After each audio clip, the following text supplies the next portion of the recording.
Assalamualaikum warahmatullahi wabarakatuh. Halo, kami dari kelompok 23 mau jelasin nih bisnis model kanvas. Nah, kali ini kami mengambil bisnis tote bag. Yuk simak penjelasannya. Let's go. Langkah-langkah dalam pembuatan BMC itu kan ada 9. Yang pertama adalah customer segment. Customer segment ini adalah pelanggan paling potensial. Di sini ada 4 pelanggan yang potensial yang tertarik dengan bisnis kami. Antara lain, yang pertama adalah pelajar sekolah sekitar umur 13 tahun hingga 18 tahun yang menduduki bangku SMP sampai SMA. Nah, biasanya tote bag ini dipakai sebagai tas utama atau tas sampingan. Yang kedua adalah guru atau dosen. Tote bag ini diperlukan untuk guru atau dosen dalam pembawaan berkas-berkas dalam pengajaran. Yang ketiga, mahasiswa. Biasanya mahasiswa ini kan terkenal dengan pembawaan buku yang minim. Mahasiswa lebih memilih tote bag dibandingkan tas ransel. Yang keempat, ibu rumah tangga. Tote bag ini diperlukan untuk membawa belanja, sehingga meminimalisir penggunaan kantong plastik. Kedua, value proposition. Keunggulan dari bisnis kami dibandingkan bisnis orang lain adalah yang pertama, desain tote bag itu mengandung corak NTT. Corak NTT terkesan sangat menarik dan memiliki daya pikat tersendiri. Yang kedua, jahitan rapi. Yang ketiga, elegan. Dan yang keempat, kuat karena menggunakan bahan dasar kanvas. Yang ketiga adalah channel. Cara kita berkomunikasi dengan pelanggan antara lain yang pertama melalui website. Di sini kita dapat mempromosikan tanpa harus memiliki toko fisik terlebih dahulu untuk memproduksi produk. Selain itu, customer bisa melihat produk kita ketika kita sedang tutup, menginfokan kepada customer tentang kedatangan produk baru, acara mendatang, promosi khusus, atau layanan baru yang sedang kita tawarkan. Yang kedua adalah sosial media. Melalui sosial media seperti Facebook, Instagram, Twitter, TikTok, YouTube, kita dapat menarik minat konsumen terhadap tote bag yang kita jual secara gratis tanpa dipungut biaya dalam promosi. Dengan konten yang disajikan tentunya menarik dan tepat sasaran. Di sisi lain, memudahkan kita untuk mendapatkan feedback secara langsung baik itu negatif maupun positif untuk bahan evaluasi ke depannya. Yang ketiga adalah e-commerce, seperti Lazada, Blibli, Shopee. Ini menjadikan kita tidak perlu untuk mengeluarkan biaya yang berlebih dalam menyediakan banyak toko atau gedung serta pegawai yang banyak. Hal ini akan meningkatkan keuntungan dengan menurunkan biaya operasional perusahaan. Yang keempat adalah retail. Retailer yang telah membeli sejumlah produk dari produsen akan mempromosikan produk tersebut kepada konsumen melalui beragam cara promosi dan strategi iklan. Aktivitas ini tentu bisa membantu meningkatkan popularitas produk yang dikeluarkan oleh produsen. Keempat adalah customer relationship.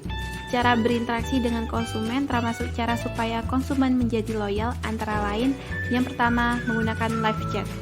Live chat adalah sebuah web service yang membantu kita untuk berkomunikasi secara real time dengan orang-orang yang mengunjungi website kita. Layanan pelanggan berbentuk chatting maupun form yang bisa diisi pelanggan untuk bertanya maupun mengisi pesan serta komplain mengenai bisnis atau produk yang kami tawarkan. Yang kedua adalah mengikuti event. Yang ketiga, berinteraksi melalui sosial media. Yang keempat adalah thank you card. Kelima adalah revenue stream. Cara mendapatkan penghasilan di luar penghasilan utama adalah melalui penjualan selempang tote bag. Yang kedua, permak tote bag. Yang ketiga, winter tote bag. Keenam adalah key research. Agar kita dapat bersaing dengan bisnis yang lain, antara lain yang pertama adalah bahan baku. Bahan baku yang dipilih tentunya berkualitas. Yang kedua adalah SDM. Dengan memakai orang-orang yang paham di bidang tas, mampu menjadikan bisnis kita itu menjadikan naik. Intelektual, dari pengetahuan tentang desain. Yang keempat adalah kemasan, menjadikan jauh lebih menarik dan terkesan lebih sopan ketika sampai di tangan pelanggan. Ketujuh adalah key activities. Kegiatan utama yang dilakukan bisnis kami agar dapat bersaing antara lain production activity. yang meliputi desain, produce, quality, control. Tujuan dari desain sendiri ini adalah merancang produk yang mencapai keseimbangan optimal dalam memenuhi persyaratan pelanggan untuk kualitas, ketahanan, dan fungsionalitas, dan tentunya untuk meminimalkan biaya produksi. Yang kedua, produksi. Produksi sendiri ini adalah kegiatan produksi adalah aktivitas melahirkan produk maupun nilai produk agar bisa digunakan oleh masyarakat. Di sana menentukan bahan mentah yang digunakan, jam kerja, operasi mesin yang dilakukan, dan biaya overhead manufaktur yang dikeluarkan.